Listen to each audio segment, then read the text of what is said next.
Hello everyone, welcome back to MMR Commerce Academy YouTube channel. నేను మీ doctor M Malla Reddy, assistant professor of commerce. మీరు చూస్తున్నారు MMR Commerce Academy YouTube channel. So dear students, ఈరోజు వీడియోలో మనం income tax subject సంబంధించిన 200 most important MCQస్లో భాగంగా మరొక ఇంపార్టెంట్ టాపిక్ని మేము ముందుకు తీసుకురావడం జరిగింది. ఇక టాపిక్ ఏంటంటే profits and gains of business or profession. So ఇది మోస్ట్ ఇంపార్టెంట్ టాపిక్. ఈ టాపిక్ నుండి కూడా ఎంకామ్ ఎంట్రన్స్ టెస్ట్తో పాటుగా అదర్ కాంపిటేటివ్ ఎగ్జామ్స్లో కూడా దీని నుండి బిట్స్ కవర్ అవుతున్నాయి. కాబట్టి ఇది మోస్ట్ ఇంపార్టెంట్ టాపిక్. ఈ వీడియోని స్కిప్ చేయకుండా చివరి వరకు చూడండి. నా ఛానల్ మొదటిసారిగా చూస్తున్న వారైతే దయచేసి సబ్స్క్రైబ్ చేసుకోండి, పక్కనున్న బెల్ ఐకాన్ ప్రెస్ చేయండి. నేను ముందు చేయబోయే వీడియోలు మీకు నోటిఫికేషన్ ద్వారా రావడం జరుగుతుంది. సో ఇక ఆల్రెడీ ఎంకామ్ ఎంట్రన్స్ టెస్ట్కి సంబంధించిన 5 సబ్జెక్టుల యొక్క బిడ్ బ్యాంక్ను ఆల్రెడీ నా ఛానల్ అప్లోడ్ చేశాను. వాటికి సంబంధించిన లింకు డిస్క్రిప్షన్లో ఉంటుంది. ఆ వీడియోలన్నీ కూడా చూడండి, మీకు చాలా బాగా ఉపయోగపడతాయి. మీరు మంచి ర్యాంక్ సాధించడానికి ఆ బిడ్ బ్యాంక్ అంతా కూడా మీకు తోడ్పడుతుంది. సో ఇక నా వీడియోలను నేరుగా మీకు షేర్ చేయడానికి ఒక వాట్సాప్ గ్రూప్ని కూడా క్రియేట్ చేశాను. దానికి సంబంధించిన లింకు డిస్క్రిప్షన్లో ఉంటుంది. ఆ లింక్ ద్వారా జాయిన్ కండి. నేను ఎప్పటికప్పుడు వీడియోలు ఈ వాట్సాప్ గ్రూప్లో షేర్ చేస్తుంటాను. ఇక ఈరోజు టాపిక్ సంబంధించిన బిడ్ బ్యాంక్ ఏంటనే మనం చూద్దాం. So kindly support my channel. మిమ్మల్ని డిగ్రీ స్థాయి నుండి అంటే బీకామ్ స్థాయి నుండి మీకు జాబ్ వచ్చేంత వరకు అవసరమైన కంటెంట్ అందించడమే ఈ MMR కామర్స్ అకాడమీ యొక్క ముఖ్యమైన ఉద్దేశం. కాబట్టి నా ఛానల్లోని వీడియోలను తప్పకుండా చూడండి, మీకు ఉపయోగపడతాయి. ఇక ఈరోజు వీడియోలో మనం 6th టాపిక్ను కవర్ చేయబోతున్నాం. ఆ టాపిక్ ఏంటంటే profits and gains of business or profession. ఇక ఈ టాపిక్లోని ఇంపార్టెంట్ MCQs ఏంటో చూద్దాం.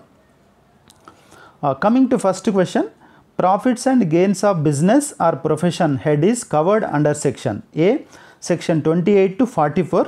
So read it as a 44. 2 అనేది అక్కడ కొంచెం తప్పుగా పడింది, 2ను మనం క్యాన్సిల్ చేద్దాం.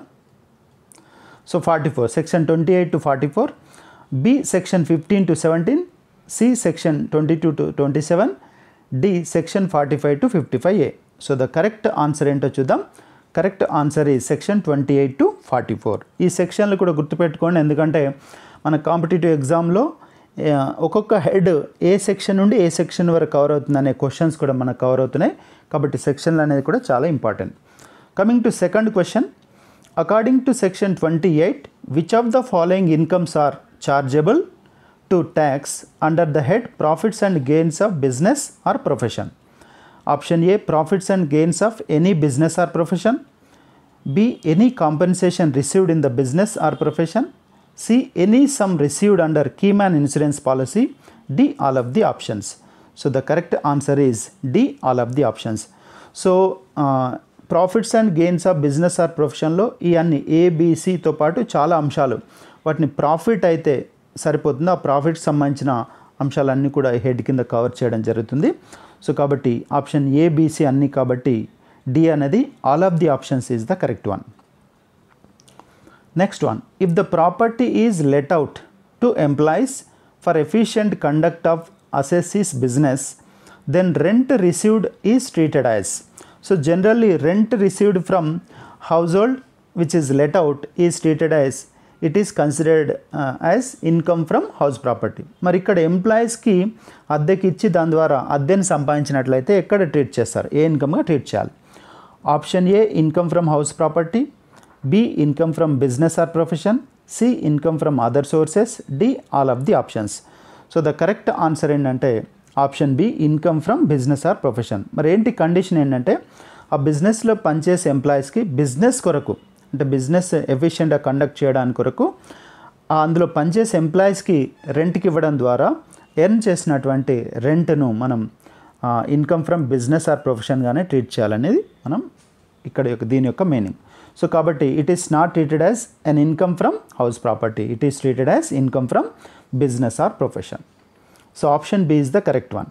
Next one, the methods of accounting include. So మనం ఇక్కడ profits and gains of business or profession మనం క్యాలిక్యులేట్ చేసేటప్పుడు మనం అకౌంటింగ్ మెథడ్స్ అనేటివి, అంటే అకౌంట్స్ అనేది ఏ మెథడ్ ద్వారా ప్రిపేర్ చేయబడతాయి అనేది చాలా ఇంపార్టెంట్. ఎన్ని మెథడ్స్ ఉన్నాయనేది ఇక్కడ దీని యొక్క క్వశ్చన్ యొక్క ఉద్దేశం. So the methods of accounting includes A, mercantile system, B, cash system, C, double entry system, D, both A and B.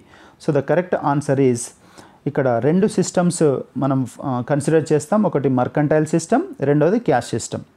So mercantile సిస్టంలో all the incomes and expenses will be considered if they are related to particular accounting year, whether they are paid or not, whether they are received or not అనేది mercantile సిస్టంలో ఉంటుంది. ఇక cash సిస్టంలో only when the expenses are paid in cash, then only they will be considered as an expenses, and incomes will be considered when they are received in cash only. అది cash system అంటాం. ఈ రెండు systems అనేటివి ఉపయోగించి accounts తయారు చేయడం జరుగుతుంది. కాబట్టి the methods of accounting includes mercantile system, cash system. Kabatti option D, both A and B is the correct one. Next one, while computing the income from profits and gains of business or profession, the legality of the business is A considered, B not considered, C both A and B, D none of the options. So ikkada most important point endante, from tax point of view, income tax department varu ఆ income అనేది లీగల్గా వచ్చిందా ఇల్లీగల్గా వచ్చిందా అనేది ఎట్టి పరిస్థితుల్లో consider చేయరు. లీగల్ బిజినెస్ ద్వారా వచ్చిన ఇన్కమ్ని కూడా కన్సిడర్ చేస్తారు ట్యాక్సేషన్ పర్పస్లో. ఇల్లీగల్గా సంపాదించిన ఇన్కమ్ని కూడా ట్యాక్స్ డిపార్ట్మెంట్ కన్సిడర్ చేస్తుంది. కాబట్టి ద కరెక్ట్ ఆన్సర్ ఏంటంటే not considered, means the legality of the business is not at all considered from tax point of view. So this is the most important. అది illegal business అయి నువ్వు income సంపాదించిన దానిపైన income tax department వారు tax impose చేస్తారు. కాబట్టి not considered is the correct answer. That is option B. Next one, from the income tax point of view, while calculating income from business the repairs can be classified as. So మనం income from బిజినెస్ని calculate చేసేటప్పుడు రిపేర్స్ను ఎన్ని రకాల classify చేయొచ్చు. Option A current repairs, B capital repairs, C capital expenditure, D all of the options. So the correct answer is option D, all of the options. So while calculating the income from business, the repairs can be classified into three categories. One is current repairs, that is revenue kind of expenditure. So maintenance కానీ వీటన్ని కూడా current repairs అంటాం. Capital repairs renovation కానీ ఇటువంటి వాటిని మనం capital repairs అంటారు. తర్వాత capital expenditure, so అడిషనల్గా అసెట్ క్రియేట్ చేయడానికి ఎక్స్పెండిచర్ చేసేదాన్ని మనం క్యాపిటల్ ఎక్స్పెండిచర్ అంటాం. ఈ విధంగా మూడు రకాలుగా మనం డివైడ్ చేయొచ్చు. వేటిని కన్సిడర్ చేయాలి, వేటిని కన్సిడర్ చేయకూడదు అనేది మీరు చూడండి. Next one, while computing the income from profits and gains of business or profession, the capital repairs or specific repairs for rented building. ఇక్కడ రెండు రకాలు ఉంటాయి బిల్డింగ్స్. ఓన్ బిల్డింగ్ అయితే ఎలా ట్రీట్ చేయాలి, రెంట్కి బిజినెస్ కొరకు రెంట్కి తీసుకున్న బిల్డింగ్ అయితే ఎలా ట్రీట్ చేయాలి అనేది ఉంటుంది. సో ఇక్కడ ఫర్ రెంటెడ్ బిల్డింగ్ అన్నాడు. ఎగ్జాంపుల్, రినోవేటింగ్ ఎ ఫ్లోర్, ఒక ఫ్లోర్ మొత్తాన్ని రినోవేట్ చేసాం మనం. So that is treated as capital repairs. A allowed as deduction, B not allowed as deduction, C not considered, D none of the options. మరి income from business calculate చేసేటప్పుడు ఈ capital repairs for rented బిల్డింగ్ను deduct చేయడానికి allow చేస్తుందా income tax rules ప్రకారం అనేది అంటే, so correct answer ఏంటంటే allowed as deduction even though they are capital repairs. అది రెంటెడ్ బిల్డింగ్ కాబట్టి తప్పకుండా దాన్ని అలౌ చేస్తారు. మనం ఇన్కమ్ ఫ్రమ్ బిజినెస్ క్యాలిక్యులేట్ చేసేటప్పుడు these are allowed for deduction, అంటే డిడక్ట్ చేయడానికి వాటిని అలౌ చేయడం జరుగుతుంది. కొన్ని అడ్మిసిబుల్ ఎక్స్పెన్స్ అంటారు, కొన్ని ఇన్అడ్మిసిబుల్ ఎక్స్పెన్స్ అంటారు. ఇది అడ్మిసిబుల్ ఎక్స్పెన్సెస్గా మనం తీసుకోవచ్చు. Next one, eighth one, which of the following expenses are not allowed as deduction while calculating income from business. So A, provision for doubtful debts, B, provision for taxes, C, personal taxes, that is income tax, D, all of the options. So ikkada answer D, all of the options. So ee provisions aneti వేటిని కూడా ఈ income from business calculate చేసేటప్పుడు వాటిని deduct చేయడానికి allow చేయడం జరగదు. They are treated as inadmissible expenses. మరి bad debts are allowed as deduction, but provision for bad debts అనేది అలో చేయడం జరగదు.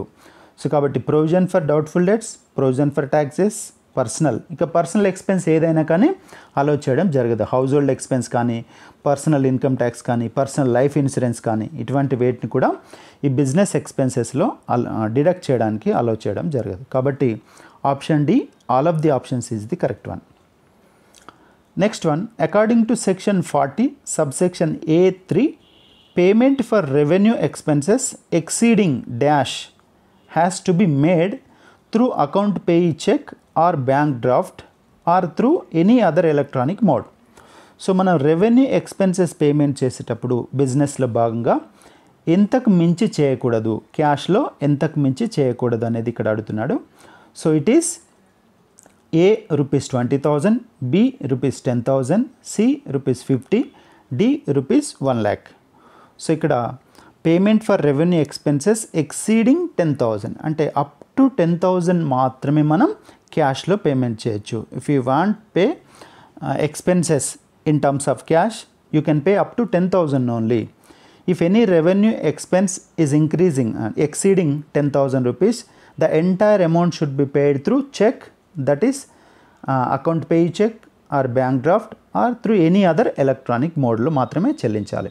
ఒకవేళ మోర్ దాన్ 10,000 కూడా క్యాష్ రూపంలో పేమెంట్ చేసినప్పుడు ఆ టోటల్ ఎక్స్పెండిచర్ను వాళ్ళు ఇన్అడ్మిసిబుల్ ఎక్స్పెన్సెస్లో చూపించడం జరుగుతుంది.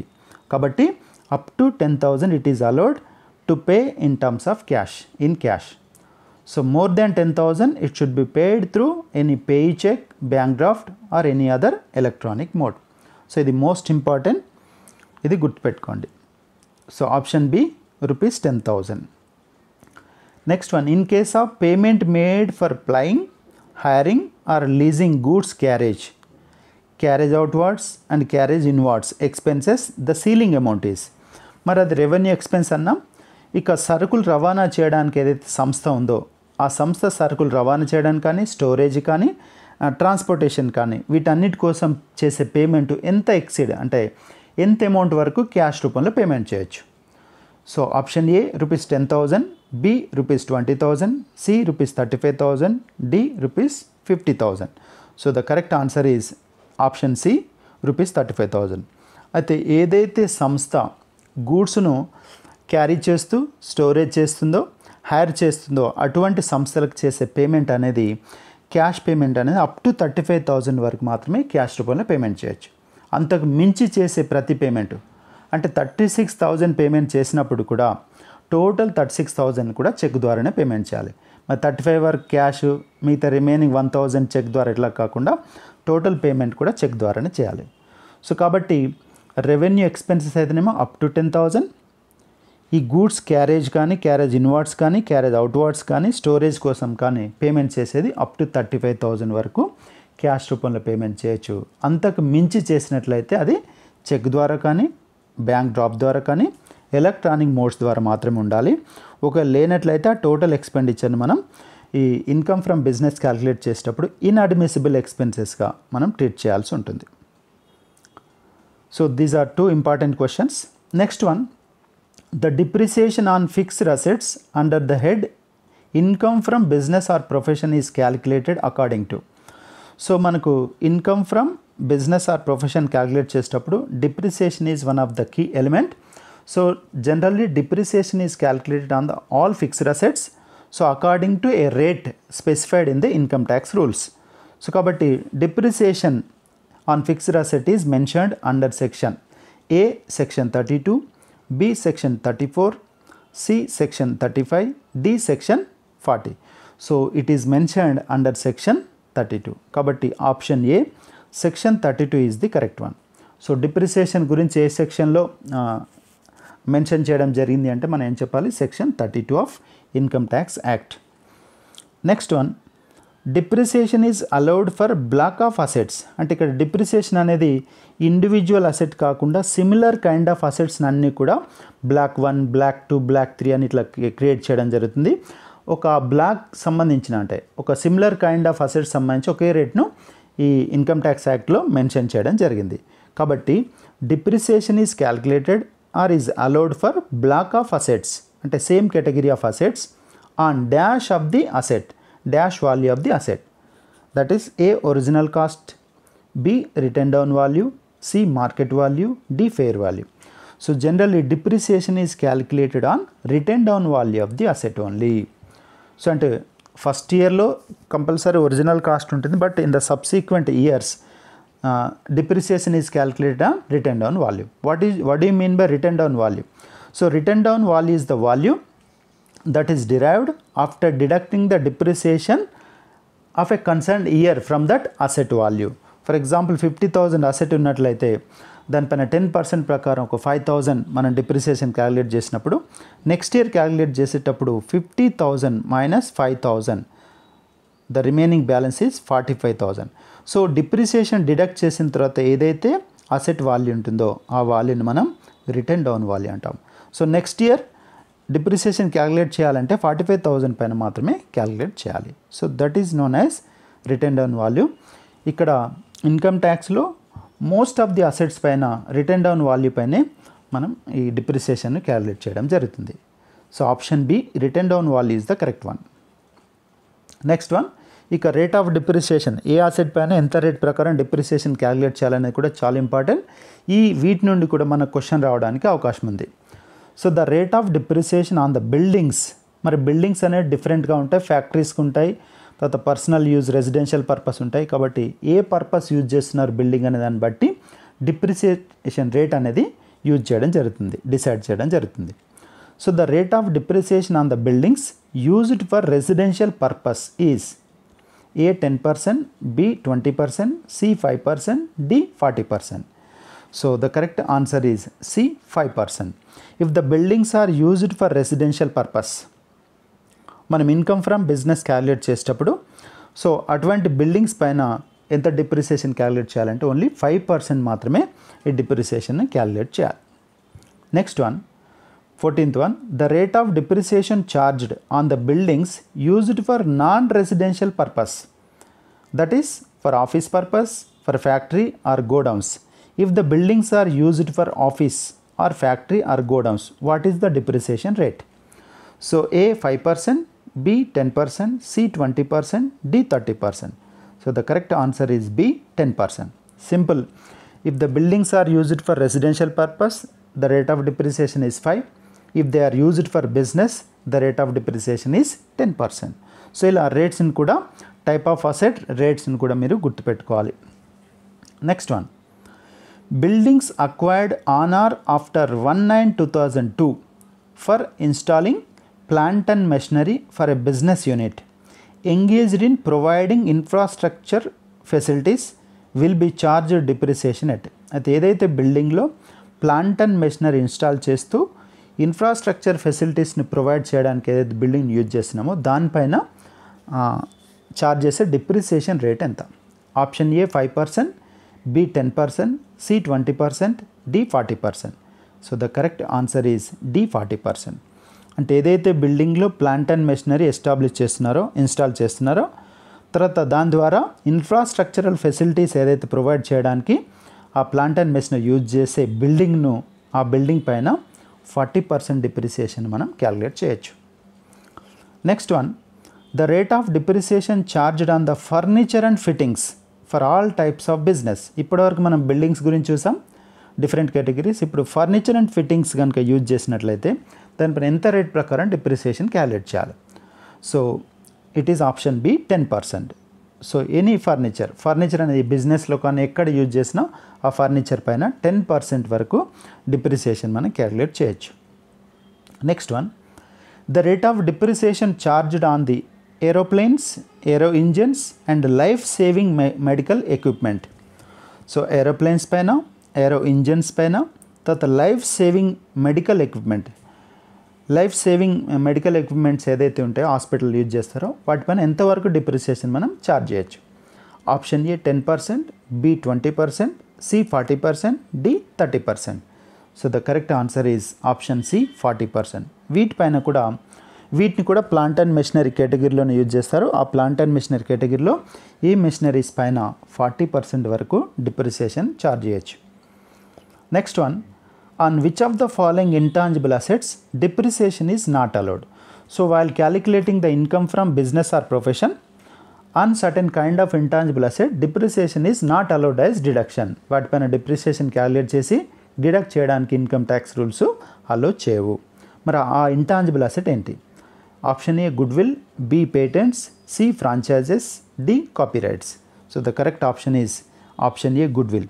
సో మిగతా అన్ని ఇంటాంజిబుల్ అసెట్స్ పైన డిప్రిసియేషన్ మనం క్యాలిక్యులేట్ చేసి డిడక్ట్ చేయొచ్చు ఇన్కమ్ క్యాలిక్యులేట్ చేసేటప్పుడు. కానీ ఒకే ఒక ఇంటాంజిబుల్ అసెట్ పైన, దట్ ఈస్ గుడ్ విల్ పైన మాత్రం మన డిప్రిసియేషన్ని క్యాలిక్యులేట్ చేయరాదు, దాన్ని డిడక్ట్ చేయడానికి అవకాశం లేదు. So this is the most important question, ఇది గుర్తుపెట్టుకోండి.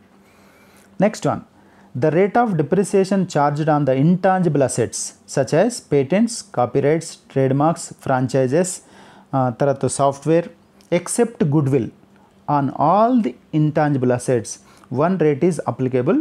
So that is A 15%, B 25%, C 40%, D 10%. So the correct answer is B 25%. So ఇది యూనిక్ రేట్. ఇంటాంజిబుల్ అసెట్ అనగానే వాటిపైన డిప్రిసియేషన్ 25% వరకు మనం ఛార్జ్ చేయొచ్చు అనేది మీరు గుర్తుపెట్టుకోవాలి. ఇక ఇంటాంజిబుల్ అసెట్ అనగానే ఎక్సెప్ట్ గుడ్విల్ పైన డిప్రిసియేషన్ ఛార్జ్ చేయరాదు, డిడక్ట్ చేయరాదు అనేది గుర్తుపెట్టుకోండి. ఇక next one, the rate of depreciation on the annual publication books పైన కూడా డిప్రిసియేషన్ ఛార్జ్ చేస్తారు, ఎందుకంటే బుక్స్ని కూడా ఒక ఫిక్స్డ్ అసెట్ లాగా కన్సిడర్ చేస్తారు కాబట్టి బుక్స్ పైన కూడా డిప్రిసియేషన్ మనం ఛార్జ్ చేయొచ్చు. So the rate of depreciation on the annual publication books such as Finance Act, annual budget book, etc. used by the assessee who is having income from profession. ఏదైతే income from profession ఏదైతే calculate చేస్తున్నారో, for example advocates different volumes బుక్స్ని use చేస్తుంటారు, తర్వాత chartered accountants అయితే finance యాక్ట్ని use చేస్తారు, annual budget బుక్స్ని కూడా వాడుతుంటారు. ఇటువంటి వాటిపైన ఎంతవరకు ఛార్జ్ చేయొచ్చు అంటే option A 10%, B 15%, C 25%, D 40%. So the correct answer is option D 40%. సో ఈ విధంగా యాన్యువల్ పబ్లికేషన్ బుక్స్ పైన రేట్ ఆఫ్ డిప్రిసియేషన్ ఈజ్ 40%. ఇది గుర్తుపెట్టుకోండి. Next one, in the first year if the newly purchased asset is used for less than 180 days then dash of the normal depreciation is allowed. మనం జనరల్గా final account చేస్తున్నప్పుడు కానీ depreciation calculate చేసేటప్పుడు కానీ date of acquiring of asset చూస్తాం. మనం ఎప్పుడైతే date of purchase of asset నుండి ఆ ఇయర్ ఎండింగ్ వరకు మనం క్యాలిక్యులేట్ చేస్తాం, ఎన్ని మంత్స్ అయితే అన్ని మంత్స్. అయితే ఇక్కడ ఇన్కమ్ ట్యాక్స్లో చేసేటప్పుడు ఒకవేళ ఒక అసెట్ కనుక ఫస్ట్ ఇయర్లో ఎప్పుడైతే మనం అక్వైర్ చేస్తామో పర్చేజ్ చేస్తామో ఫస్ట్ ఇయర్లో 180 days కంటే తక్కువ యూజ్ చేసినప్పుడు, ఈవెన్ 1 or 2 days అయినా కానీ 180 daysని మనం ఒక స్టాండర్డ్గా తీసుకుంటారు. 180 days కంటే తక్కువ యూజ్ చేసినప్పుడు అప్పుడు ఎంత డిప్రిసియేషన్ మనం ఛార్జ్ చేయాలి అంటే ఏ 50% ఆన్ నార్మల్ డిప్రిసియేషన్, అంటే 50% రేట్ కాదు ఇది. ఒకవేళ మీరు ఆ ఇయర్లో 10,000 డిప్రిసియేషన్ వచ్చినప్పుడు అందులో 50% మీన్స్ 5,000 అని అర్థం. అంటే ఇట్ ఈస్ ఈక్వల్ టు 1/2 అనమాట, హాఫ్ ఆఫ్ ది డిప్రిసియేషన్ ఆ ఇయర్లో. B 25% or 1/4, C 75% or 1/3, D 0%. So the correct answer is A 50% or 1/2 of that depreciation. అంటే ఫర్ ఎగ్జాంపుల్ మనకు 1 lakh వర్త్ ఆఫ్ అసెట్ మనం పర్చేజ్ చేస్తాం, ఆ అసెట్ పైన మనం ఒక 10% ప్రకారం మనం డిప్రిసియేషన్ క్యాలిక్యులేట్ చేస్తున్నాం. బట్ ఆ అసెట్ను 180 days కంటే తక్కువగా యూజ్ చేశారు వారు, ఆ ఇయర్లో మొదటి సంవత్సరంలో తక్కువ యూజ్ చేశారు. అప్పుడు మనం 50% వాడచ్చు, అంటే మీన్స్ 50/100 అనొచ్చు, లేదా 1/2 కూడా మనం అనొచ్చు. అప్పుడు ఎంత వస్తుంది, 10,000 డిప్రిసియేషన్లో 1/2 మీన్స్ 5,000 మాత్రమే ఫస్ట్ ఇయర్లో డిప్రిసియేషన్ మనం తీసుకోవచ్చు. అంటే ఆ ఇయర్లో క్యాలిక్యులేట్ చేసిన డిప్రిసియేషన్లో 50% తీసుకోవాలని అర్థం, అంటే హాఫ్ ఆఫ్ ద డిప్రిసియేషన్ మాత్రమే తీసుకోవాలి. ఇక ఇంకొక ఇంపార్టెంట్ ఏంటంటే ఇక సబ్సీక్వెంట్ ఇయర్లో, అంటే ఫస్ట్ ఇయర్లో కాకుండా తర్వాత సంవత్సరాల్లో అది 180 days కంటే తక్కువ వాడినా, 10 రోజులు వాడినా, 20 రోజులు వాడినా కంప్లీట్ ఇయర్కి డిప్రిసియేషన్ మీరు క్యాలిక్యులేట్ చేయాలి. ఓన్లీ ఫస్ట్ ఇయర్లో మాత్రమే 180 days వాడా, మోర్ దాన్ 180 days వాడా అనేది మనం చూడాలి. ఒకవేళ మోర్ దాన్ 180 days 200 days వాడింది అనుకోండి, ఆ అసెట్ పైన కంప్లీట్ ఫుల్ డిప్రిసియేషన్ మనం కన్సిడర్ చేయాలి.